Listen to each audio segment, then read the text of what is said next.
Good afternoon, everyone. I'm Vicki Janowski, editor of the Greater Wilmington Business Journal, and welcome to this week's Wilmington Biz Talk, a weekly show in which we talk with local business and newsmakers about the topics that are going on right now. We're going to spend the next 15 or 20 minutes today talking with Jennifer Rigby. Jennifer is the Chief Strategy Officer for New Hanover County, and we wanted to talk with her about an update to the county's economic development strategy plan that just came out last week and was presented to the county commissioners on Monday. This is an update of sorts, and Jennifer can talk a little bit about why the county decided to do it now, but it comes at a time when they are looking at what the future of economic development priorities and sectors would be for the county. In 2014, Garner Economics did a similar report called the Pathways to Prosperity, also looking at sectors that are potential growth areas for the area, as well as some of the challenges and limitations. So kind of an update on that, except this time it was conducted by Greenfield Development Company and involved Jennifer's office with the county, was closely involved in putting it together. So today we're talking about an 85-page economic development analysis. I promise we will try to make it as exciting as possible, but it really contains a lot of information and data, as well as recommendations from what this group thinks the county should be prioritizing when it comes to its growth in the future. So Jennifer, thanks for joining us today and walking us through this a little bit. Like I mentioned, it's a pretty massive report and dense with information, but it does have some key recommendations and findings. So before we go through those individually, can you kind of tell us a little bit about why the county wanted to do this now and do an update to what it had looked at originally in 2014? Well, sure. Well, first of all, good afternoon. And Vicki, thank you for having me here today. The county, as you mentioned, commissioned an economic development report back in 2014, which was the Pathways to Prosperity report done by Jay Garner. That's been 8 years. And so we've accomplished a lot in the past 8 years. That was the first economic development strategy that New Hanover County had. And so it was a very robust analysis and had a lot of bold recommendations in it. We've accomplished a lot, as I said. And again, that was about 8 years ago. Typically, strategic plans have about a 5 to 10 year lifespan. That gives us enough time to make significant changes. It gives enough time for conditions to change. And so it was really kind of the right time for us to have a new strategic plan for economic development.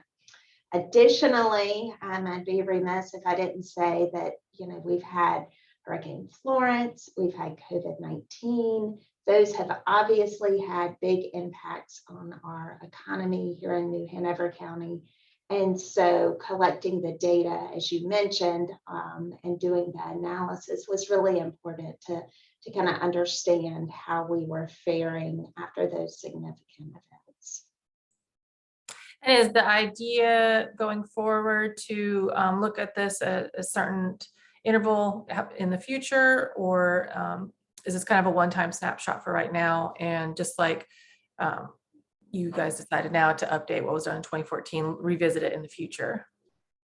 Yes, that's a great point, Vicki. Thank you for mentioning that. Yes, as I mentioned, 5 to 10 years is about the life of a strategic plan, and New Hanover County has a great reputation for working on strategic plans and updating them. We are on our second strategic plan for the county, the overall strategic plan, and we'll continue to update the economic development strategic plan as we complete our goals and as conditions change. So yes.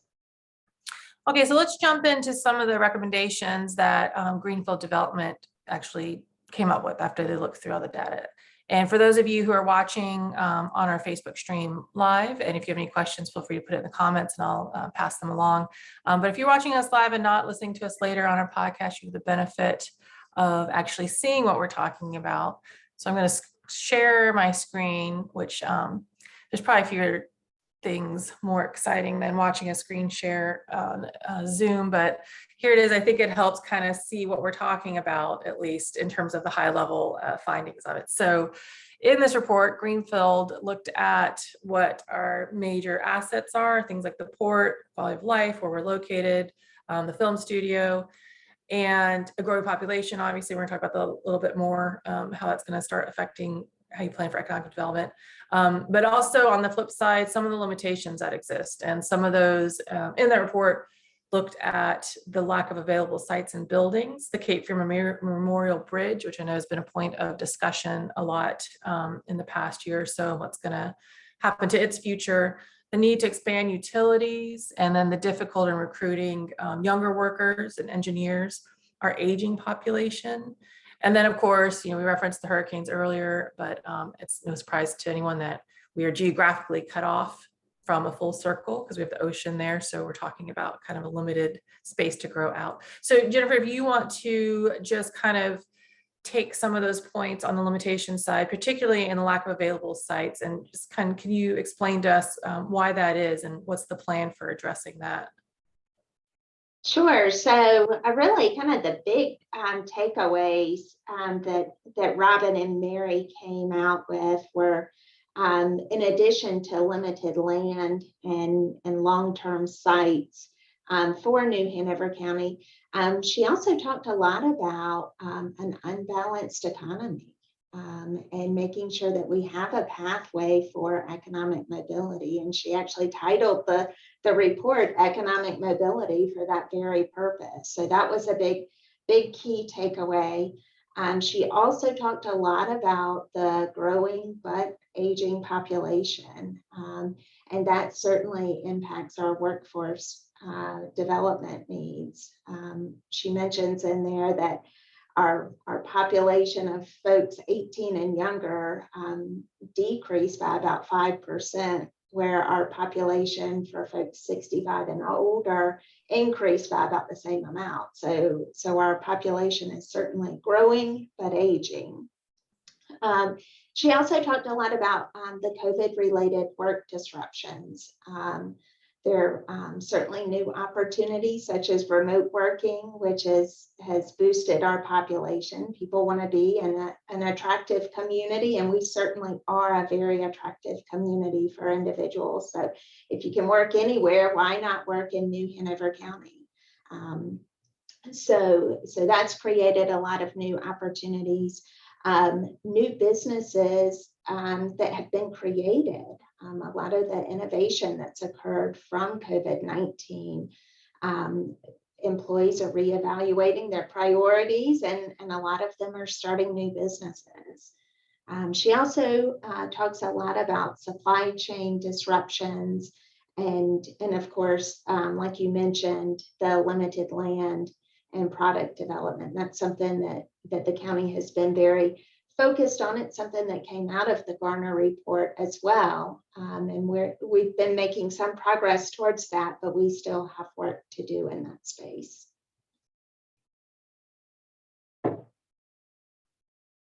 And you mentioned, can you talk a little bit more about this idea of an unbalanced economy? What's fueling that, or what's causing that? And also, what are the impacts of having that if that's how it continues?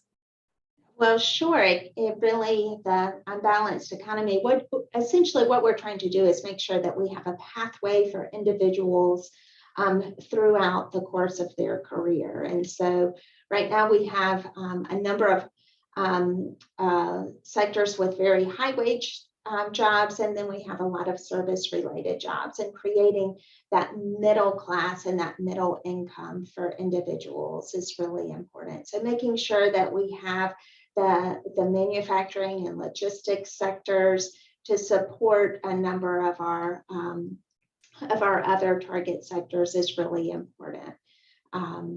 It's important for folks to be able, for us to have a diverse economy, for us to be able to have individuals from all backgrounds and all perspectives.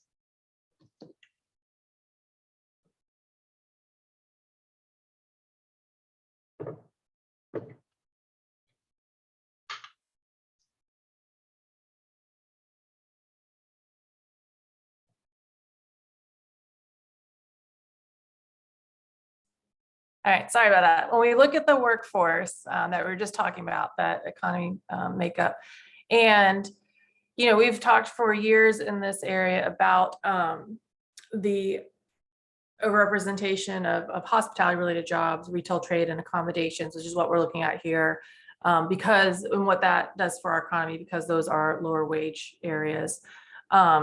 And so also the report when it's talking about workforce, healthcare and social assistance is large, but also manufacturing is mentioned in the report, talking about it's a higher wage sector. However, for our area, for the county, not a top 5 employer. So while the state's mix of manufacturing is about 10.5%, according to the report, New Hanover County's manufacturing employment is only about 4%. So does the pie that makes up manufacturing jobs and wages, does that play into what they're talking about in terms of that that imbalance of wages? And then, what are some of the things that it talks about and recommending of how to address that if that's an issue? Sure. Well, certainly all of the data informs the recommendations that she's put forward in the report. And there's a lot of really good data in the report, so I encourage folks to really dig into that.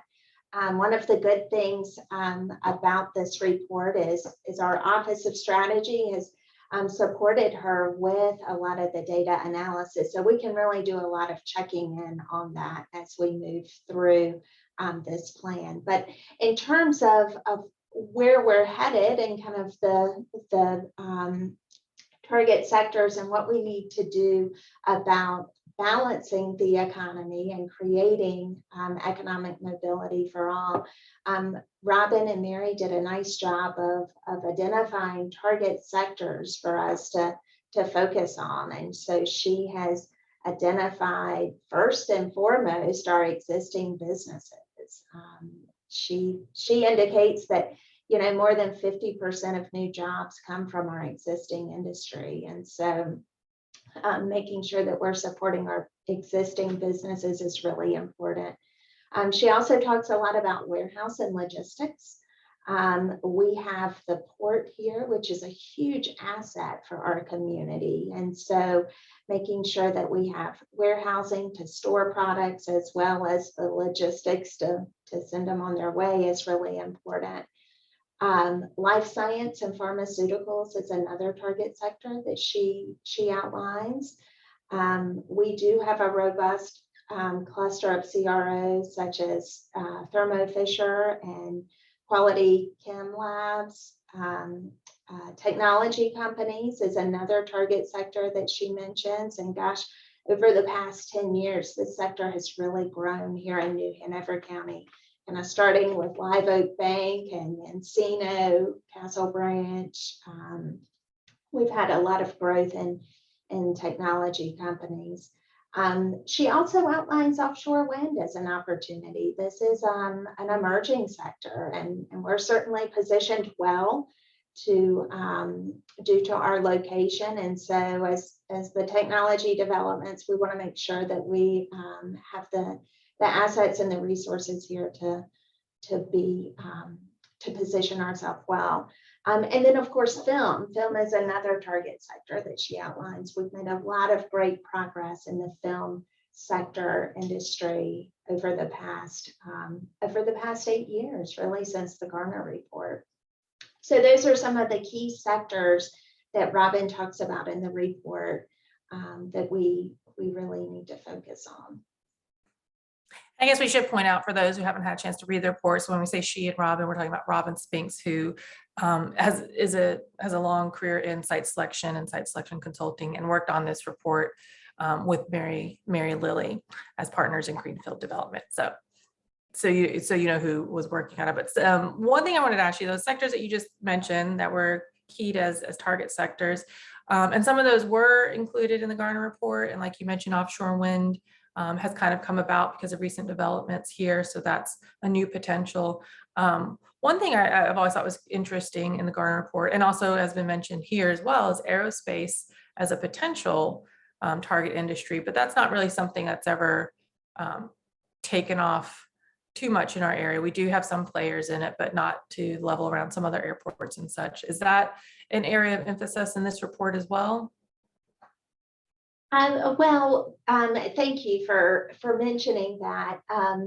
Robin and Mary also put forth some other target sectors for us to consider, and these are sectors that we have here in New Hanover County, and certainly sectors we want to continue to cultivate and develop. And aerospace is in that. She also mentions boat building and repair as a sector to kind of help support offshore wind. Building materials is something. And then a sector that's really emerging, it's very much on the very new phase of things, and that is around the blue economy. And so she outlines that as an emerging sector as well. Okay, and so with offshore wind, what is the report kind of recommending to do to leverage that opportunity that's about to come up? And also, if that's not an issue that you're following, Business Journal has been kind of following the steps, but the gist of it is that the feds will do the wind leases for areas off of the Wilmington area in May. So that's something that's come about kind of quickly, and whether or not there'll be suppliers to that to have wind turbines, that kind of thing is what we're talking about here as a potential new industry cluster. So with that background very quickly being summarized for you, what did the report say in terms of offshore wind potential? I think it's important to remember that this report is really a framework. It's a framework of our assets and a framework of areas that we may want to focus. And so in terms of a specific frame or a specific list of 1, 2, 3, these are steps that you need to take. That's not really the goal of the report. The goal of the report is really to provide that basic framework. And so really, what we need to be considering with the offshore wind is what our assets are, making sure that we're positioned well. If those leases are secured and so forth, that we're positioned well as a community to address offshore wind. So that's a good point. So setting a framework. So then let's talk about what happens next with it, with this report, with its findings, with its recommendations. The county commissioners, like I mentioned earlier, heard the presentation on it. So what would be the next step of taking this information? Well, that's a great question. And one thing I'd like to say is there's a lot of work that's already being done that's outlined in the report. I feel like the report did a really good job of clarifying and confirming that what we have been doing is the right direction, that we're on the right path. Product development is something that is mentioned in this report as something that we really need to focus on. The county has been actively working on a site on Blue Clay Road on creating a business park. I know y'all have reported on that a fair amount. We extended water up 421, and so we really want to make sure that we're working with our partners over at Wilmington Business Development to have the right product here for businesses to grow and for businesses to locate here. Workforce development is something else that we've been really focused on. It's a key focus area of the county's overall strategic plan, as well as the economic plan. We launched a pilot apprenticeship program this past year with the chamber, and so we want to make sure that we're continuing to refine that and develop that so that we do have a robust workforce here in New Hanover County. Business support is something else that is outlined in the report, and we have recently launched a quarterly small business roundtable for businesses to come and learn from one another, and also for them to share with New Hanover County how we can be more business friendly and how we can support them more. We learned that loud and clear with COVID-19, a lot of the support that we needed to provide to our businesses, opening and reopening, social distancing, and all of the public health considerations that needed to be made. And so we plan on continuing to work on a lot of those initiatives with our partners. And we'll also be prioritizing other recommendations out of the report with our partners. And Jennifer, there was a question from someone who's watching, and it goes back to that workforce development you were just talking about. But what part of the report's talking about that worker mix and retaining younger workers and the need for that? So there was a question about how's the increase in rents and home prices, do you think, is impacting the retention of younger workers? And I guess I would add, is that even something that the county, from your perspective, is there anything you can do to address that type of issue? Certainly, we know that workforce housing is a big issue here in New Hanover County, and it's making sure that we have housing that is affordable for our workers, and making sure that our workers have wages to support themselves, livable wages to support themselves. So it is definitely a balance. It's something that the county is very focused on and very interested in addressing. Okay, Jennifer, before we run out of time, I just want to thank you for kind of jumping on here and filling us in on what the high level look of this very detailed report is. We're going to link it to the PDF in our article today that goes out in our afternoon news email in case you want to dive into more of those findings and those recommendations. You can do that on there. We'll also, in our next edition of Business Journal on May 6th, have another kind of look, a more in-depth look at the report itself in our economic development column. So you can keep an eye out for that coming out then. But in the meantime, thank you very much for tuning in. And if you have any other questions, feel free to check out that article today. If you want to catch up on previous BizTalk interviews and discussions, you can find those at WilmingtonBizTalks.com or on your favorite podcast streaming platform. So thanks everyone for tuning in, and we'll see you here next week.